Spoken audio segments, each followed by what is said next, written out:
Hello and welcome to the 11th episode of the Bookbreakrs podcast. I'm joined as ever by Paul and Enda, the fountains of reason. How are you lads?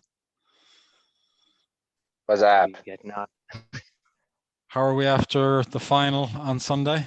How are you feeling? Equal parts disappointed and ecstatic. Yeah. Pure ecstasy. Pure ecstasy for Enda on the island of Ireland. The island of Ireland. Vindicated. Yeah.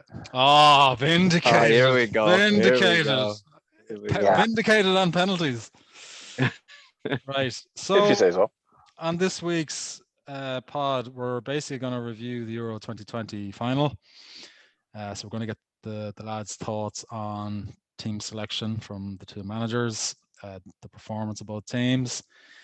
Did the best team win or not? And then finally, should Southgate stay or go? So let's kick it off. Team selection. Enda, do you want to give us your view on that? Along the lines as expected for both teams. I said he'd go back 7. He did. He went very negative, and they got a great start, and they just didn't build on it.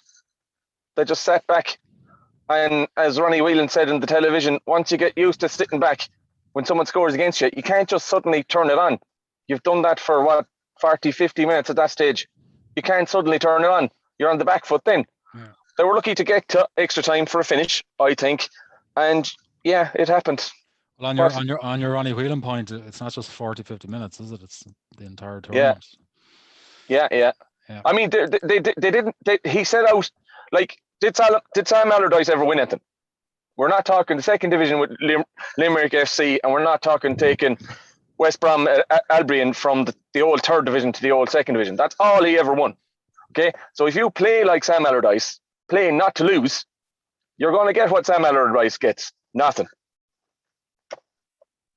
Limit your ambitions. I'm always on about ambitions. Limit your ambitions and your results will be limited. Yeah. Trademark pending. Any thoughts on Mason Mount starting?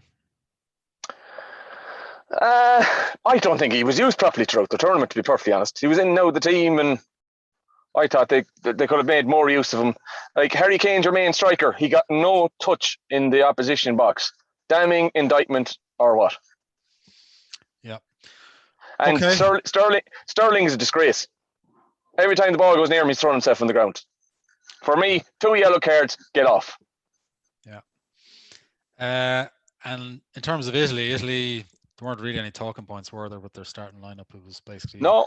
They were really, really on the front foot, and then Chiesa went off, and then they eased off a bit.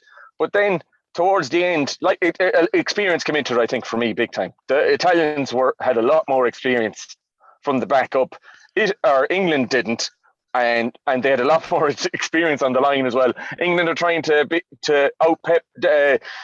Southgate is going full pep, and as we've said in the past, lads, never go full pep. He's going full pep, bringing on the two boys. What did the Italians do? Keep it in play. They get about 10 seconds on the field, then they're going cold into penalties, and then we're the two boys that missed it. Yeah, I actually noticed that the two lads were standing there waiting to come on, and Italy were just passing it around. Oh, that's lads. That's clued in. That's clued in. That's what that is. Yeah, Paul, your thoughts on the lineups? Yeah, well, I did suspect he would go with a 5 at the back, but I mean, hindsight is a great thing, and they did get off to a great start. But I mean, the most bizarre fact, stat rather, from the game was that was the only shot on target they had in 120 plus. There must have been about at least 10 minutes of injury time over the course of the game as well. One shot on target in a major final with the array of attacking talents that they supposedly have. But as Enda said, he sets up with a back 7. I'm not like I've never been one for this. I'm a bit old school really, in that I see the value to 4-4-2, even against a system where you're playing a 4-2-3-1 or whatever variation of that. I mean, how do you expect any player, even a player of Harry Kane's caliber to win anything when you're up against two centre halves like Bonucci and Chiellini.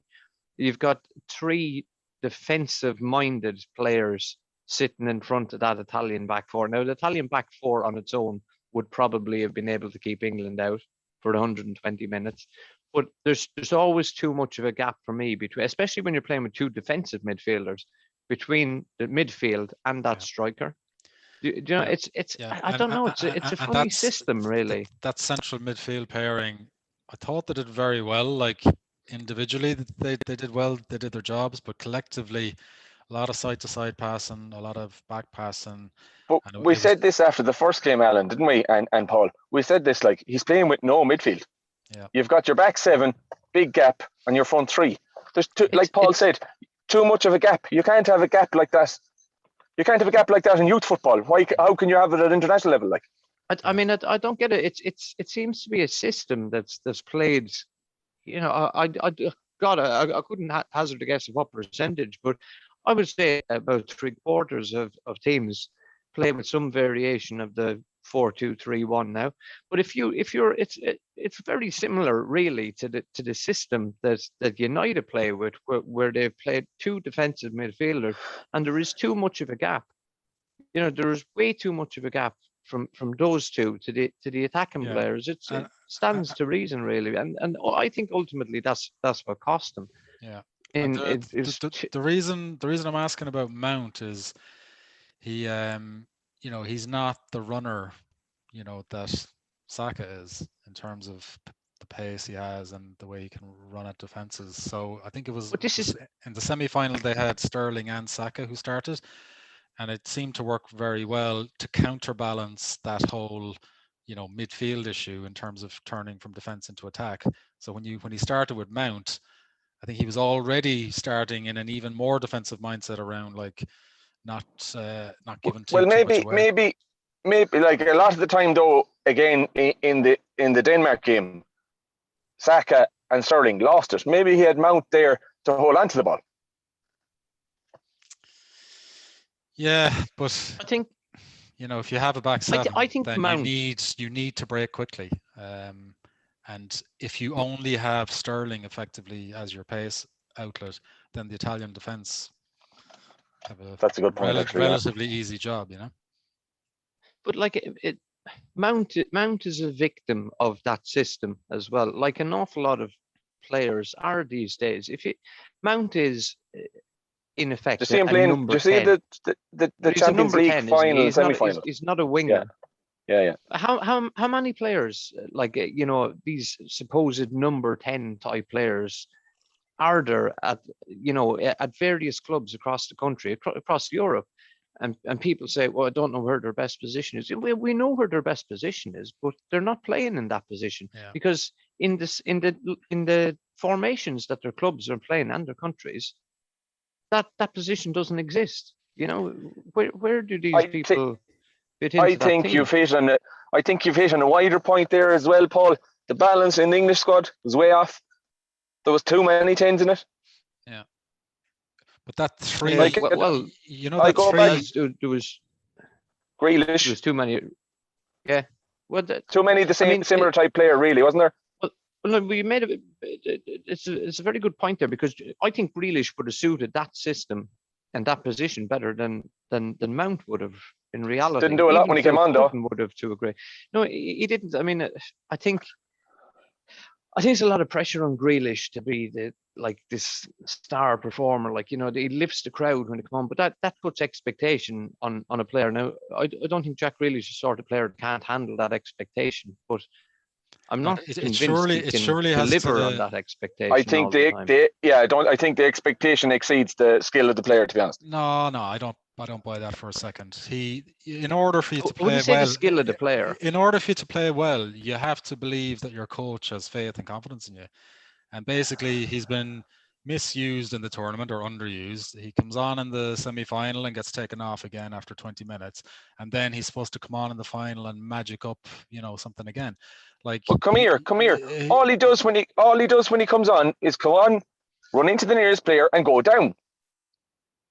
That's hardly an international class player. I think that's. I don't think so. I don't think so. No. But I don't think you've so. made a good point, Alan, there in relation to the coach's confidence in you, because that's going back to the Rashford and Sancho thing. When I was watching it with my missus when they came on, I said that's absolute insanity to bring on two players in the 120th minute who've hardly kicked the ball in the tournament. At a corner. If you're At a corner. well, Bill that's right. Shankly never ever brought a player on in his life at a corner because the concentration goes.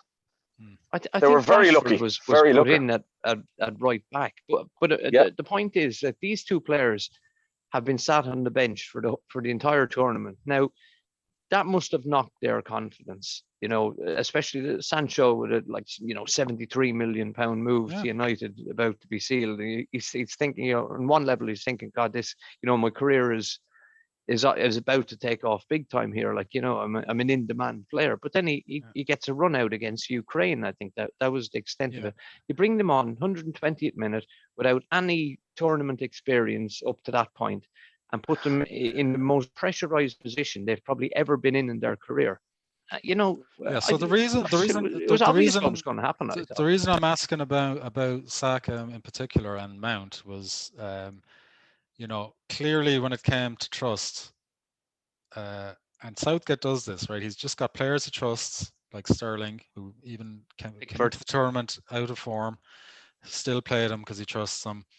He clearly trusts Mount more than Saka, but then when it came to taking the penalty at the end, with the entire weight of the UK on his shoulders, he had faith in him to do that. So there's a mismatch there. That was a disgraceful decision to put a 19-year-old player.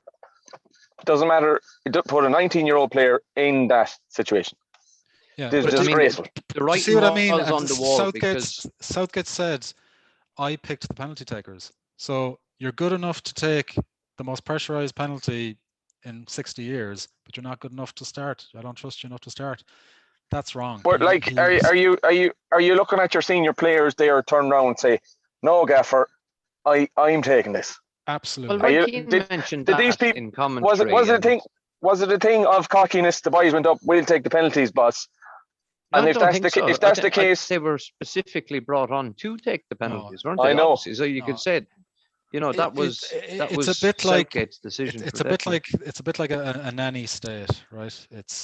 I think it's a general thing now where governments and everything is sort of monitored, and it's over management or micromanagement, where like Southgate basically said he picked the penalty takers based on performance in training. But how can you equate performance and training to a final of a major championships? Like, you have to read the situation, and players, the more experienced players, the Jordan Hendersons, the Luke Shaws, when it shouldn't have come out of Southgate's mouth. They should have been right, Gaffer. Yeah, I'm exactly. On all these.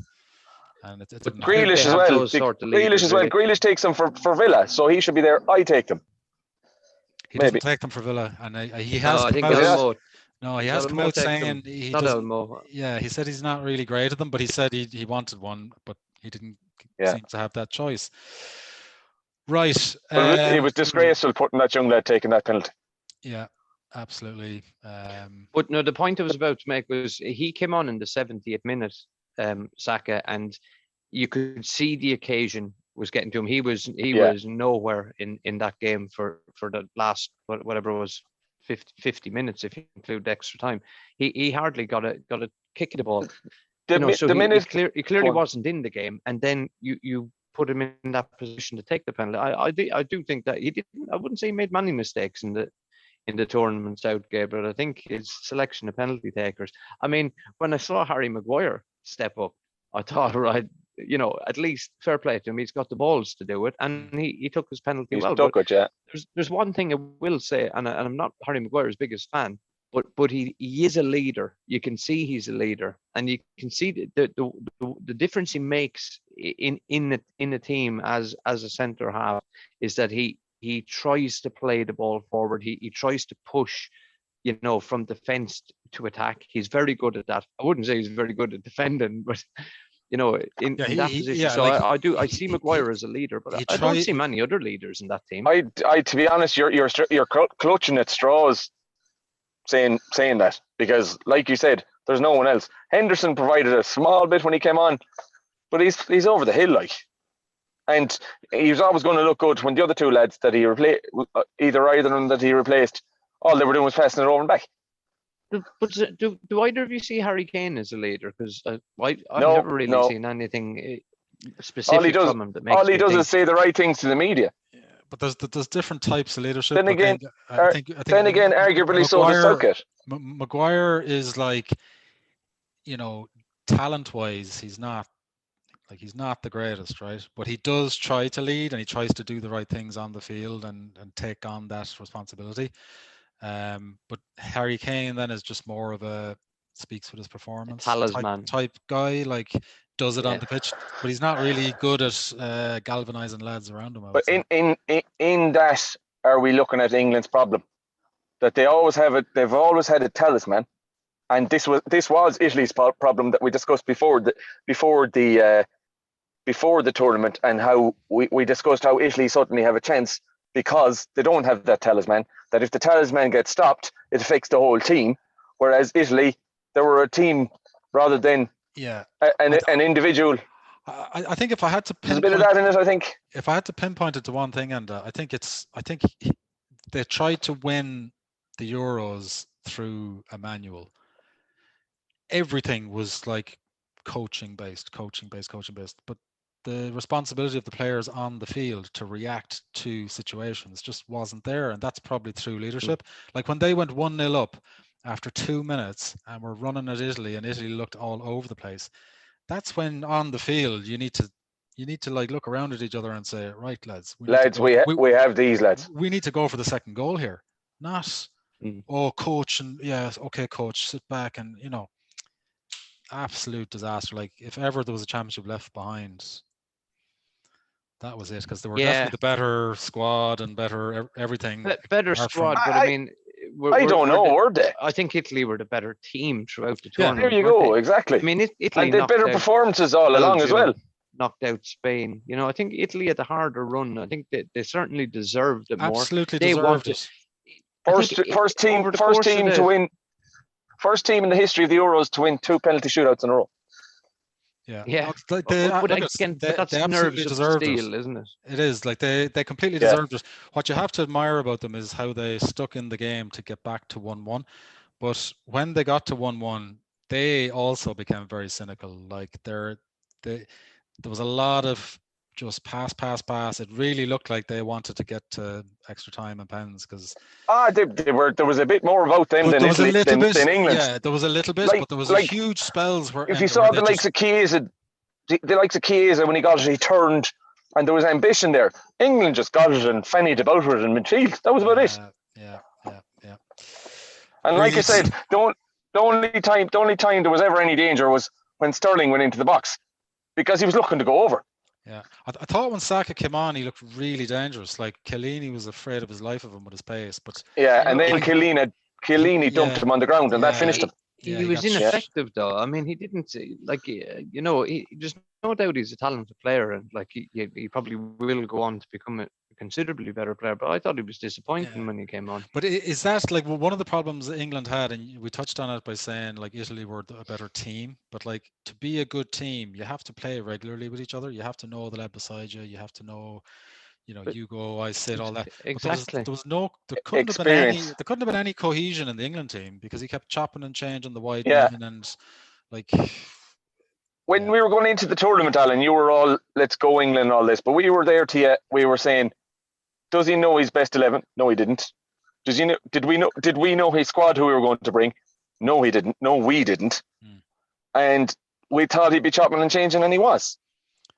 Yeah, absolutely. The only reason I thought they might go far in the championship was it was all at home. I just thought that, well, they were at home, but I just thought man for man, they had the better attacking players of all the teams in the championship, and it looked like going into the tournament that they would keep clean sheets. So, but that's not to say I think it's possibly not the greatest championship either. No, it's not. I thought it was. It's not. I agree with you. And England getting to the final, I think, proved that, because all they did was sit back all the time. Like we said there about Italy. Italy deserved to win. They came through the harder side of the draw. Yeah, I I mean, don't know. how was Chiellini doing overlaps in the like 110th Desire. This desire. minute, Desire. Yeah. 37, and lads, I mean, Like, do But you just know? a I shame. said it before. I said to watch them two playing as a defender, it just brings me joy. The two of them, and every time they knock the ball out, high five, lads. It's better than getting a goal for them, and that's just a joy to watch. That's team spirit, and I don't think England had any, to be honest. Yeah. Potentially coached out of them. So yeah, did the best team win? I think we've kind of touched on that. I think we agree that the best team won. The best squad probably didn't win. Well, I mean, if you look at the best squad, you could say it was probably France. France probably had the best France squad, didn't win, so you're right too, Ellen. France didn't win, so the best squad didn't win. Yeah. Final question then. So should Southgate stay or go? Paul, do you want to take that one? I mean, look, England have had multiple golden generations of players. You know, for me, they're beaten before they ever even start. There's an attitude towards. I just mentioned this before. There's an attitude towards the England team, especially from the English media. I think where really deep down they don't want them to win because it's a better story if they don't. If they can find a scapegoat, which the social media banned, used. I mean, you could see the racial abuse coming a mile away. It's absolutely pathetic. There was a 50 or 55-year-old man arrested over here the other day for some of the comments made to Rashford or something like that. I mean, come on, 55 years of age. If you haven't got the cop on at that age of your life, do you know what I mean? It's pathetic. But I think there's a desire from the media to see England. They want to see them win, but do they really want to? I don't believe that they do. Southgate has done more. All right, we've discussed whether it's all the natural ability is sometimes coached out of the players, but all right, if you look at the Nations League, he came fourth. The World Cup, he came third. European Championships, he came second. Whatever way you look at it, it's progress. And it's certainly progress for England, who have made no progress in major tournaments in 55 years. Yeah. For that reason, I think he will stay. I don't see, unlike club football, I think international football is a bit different. You need to have long periods of time in charge of a team to make it successful. You look at Yogi Low. I mean, even look at Jack Charlton. Back to those days. The glory days. Managers in place for 6, 8, 10 years really to develop a team. Deschamps been there quite a while, hasn't he? Yeah, he's been there a while, and maybe it is time for the likes of him to move on. I think Southgate's got another tournament in him. I just don't. It's only next year, so it makes no sense to get rid of him either, would it? Yeah. But there's no real standout candidate to replace him, is there? Yeah. And do I think he should stay? No. Do I think he will stay? Yes. I mean, yes, progress. Yes, this. Yes, that. But let's get one thing straight. His progress came by playing like Sam Allardyce. He went Sean Dyche on it. Actually, Burnley play better than England did in this. Have you got a bet on with someone? Have you got a bet on with someone to say Sean Dyche in every podcast? That's me thinks he does protest too much. I'm starting to think. I swear to God, Burnley play better than England did. Like in his bedroom, he definitely does. That's why he has to do the podcast. Burnley are disease, and they played better than England did in this championship. He screwed the final up. You know why? He played ultra defensive. They play 4-4-2. Yeah. 4-4-2. That's the way forward. He screwed the final up. He screwed the penalties up. He played ultra defensive, and suddenly he's Pep Guardiola in disguise. He went full Pep. And what did we say before, lads? Never go full Pep. That's what he did. Now, do I believe he will stay? He will. And do I believe it's a right decision for him to stay? to say, against my better judgment, yes, because next year is the World Cup. There's no point in dumping him now, and it all starts over again. England suffer because they get the softest qualification groups all the time. They get the softest groups in the big tournaments, and then they meet a big team and they can't beat them. Like, I don't know. mean, there seems to be a similar thing going on at club football as well, because it seems like head coaches now need to be psychologists more than managers, because you see it at United and Liverpool, and the management of players seems to be the key thing. And the question I would have for Southgate is, can he change his spots? Can the Leopard change his spots and actually I don't know. I don't think he can. No. more positive and trust the players? If you look at more successful, okay, I wouldn't say more successful, because if you go the cold hard numbers way, maybe not. But there were a higher caliber of international teams when Terry Venables held them. There was a higher caliber of international teams when Graham, your man from Villa, what was his name? Graham Taylor had them.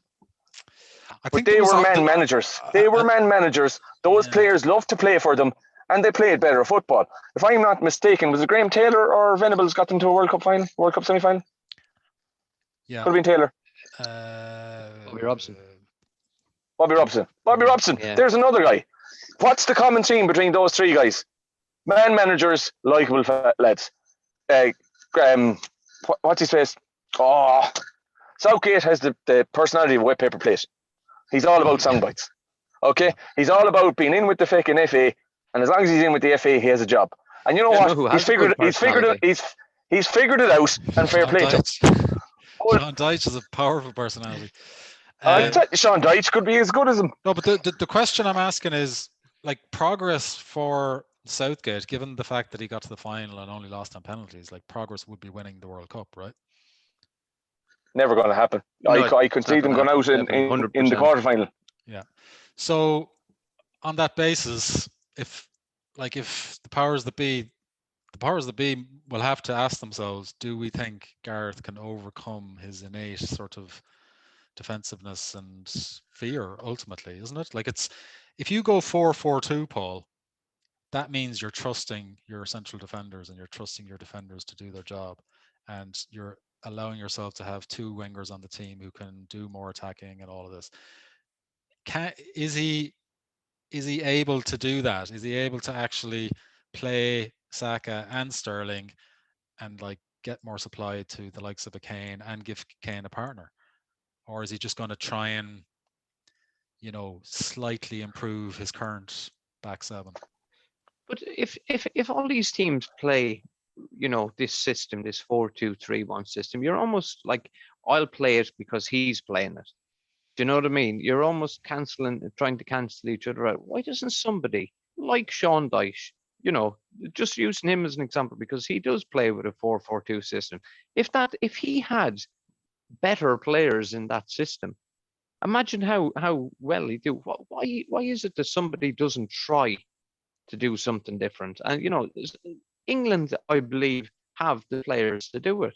But you make a point there. Maybe he doesn't trust the players, and I don't see why he doesn't, because I think they have the nucleus of a very, very good side there.